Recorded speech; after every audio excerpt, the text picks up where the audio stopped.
My mentality is focus forward, try and build a fast car. We're always trying to do that, hit our marks, don't make mistakes. It's all the standard stuff. It's early days. We're finally going to have an official practice today, hopefully, if the weather cooperates a little bit. But it's nice to be here under, an official capacity where we're building a qualifying weekend. It's the real deal this time around.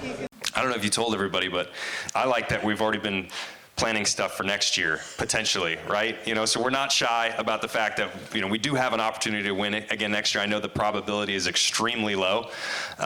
Winning it twice is a very low probability, but it's been great to see you. I think Doug has got to be just one of the best champions of this event. He's an amazing president, does such a good job, and it's an honor just to be in the race. And I really recognized that 2 years ago, and now to win it has taken the appreciation to a new level. I don't think you can understand the appreciation until you win it. I mean, of course, we all care deeply about the race, what it means. You meet so many families that have been going there 50, 75 plus years. They get the same seats. They've got their own stories. And it's what makes Indy so special. That's why I said in the video, too, it's the people that make Indy different than anywhere else that you'll go. And it's hard to describe to people if you've not been there. If you haven't seen the Indianapolis 500 in person, you have to see it at some point in your life just to understand the significance of it, because I don't know that there's an event that really rivals it. So, yeah, it's been an honor to see you so often, and I hope we get to do it again, Doug. So, I know as a race car driver, the nerves are there. Once you strap in, you got the helmet on, it goes away, it's total focus. Are there nerves tonight waiting to see your face for the second time, or is it a little better this year? I think there's going to be more wrinkles, and I'm a little nervous about that. I do think it'll look different. I'm aging more than I would like, but I was called the new guy, or what did they call me? They called me like the up and coming. I was in the up and coming class for like 9 years, and I'm like, how have I stuck around in this class? And then at some point, I just got put into the old guy class from that one. So I never had a middle ground, but yeah, I am a little nervous of what it's going to look like, just because I think of my aging. But I know Will has done a great job. I think you talked about it so well that, Will's a tremendous guy. It was so cool to see his facility and meet his family, meet his granddaughters last year when I got to go see him. And I really do hope I get to go see him again, because he's just very passionate about his work. And when you learn about everything he's done outside of just the Borg Trophy, it's very impressive. I mean, he's worked on presidents, he's worked on, prominent figures, whether it's someone from the Yankees or someone from another serious sporting league. So he's the real deal. He really cares about what he does. And, Borg Warner's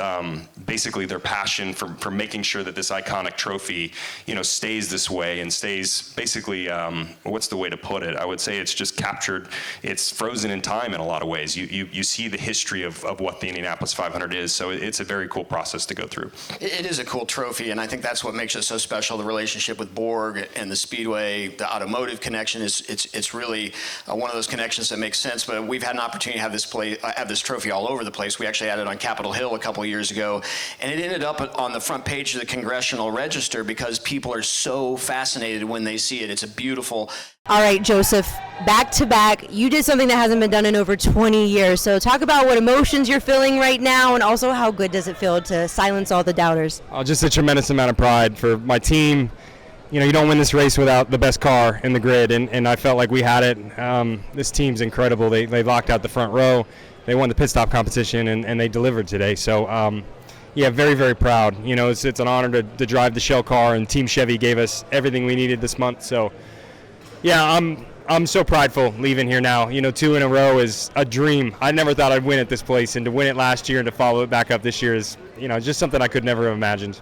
When Pato took the lead, how confident were you could overtake him in that last lap? I thought it was going to be so tough, just the entire sequencing. You just didn't know what the right sequence was. I mean, he made his move when he did, and I thought, I thought it was a little early, actually, and I came back on him on the backstretch, and I knew for me, I just couldn't lift. I had to go for it, and, I had to make the move stick if I was going to stay committed, and I stayed committed in turn 3. He also did an incredible job. What an amazing driver Pato is. He drove hard, but he drove me super clean, so I'm thankful that I was racing him at the end.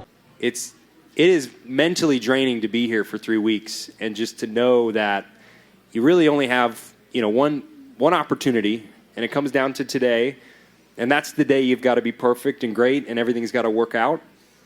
And so you spend all this time and effort, and it's really just a mental grind to work through that.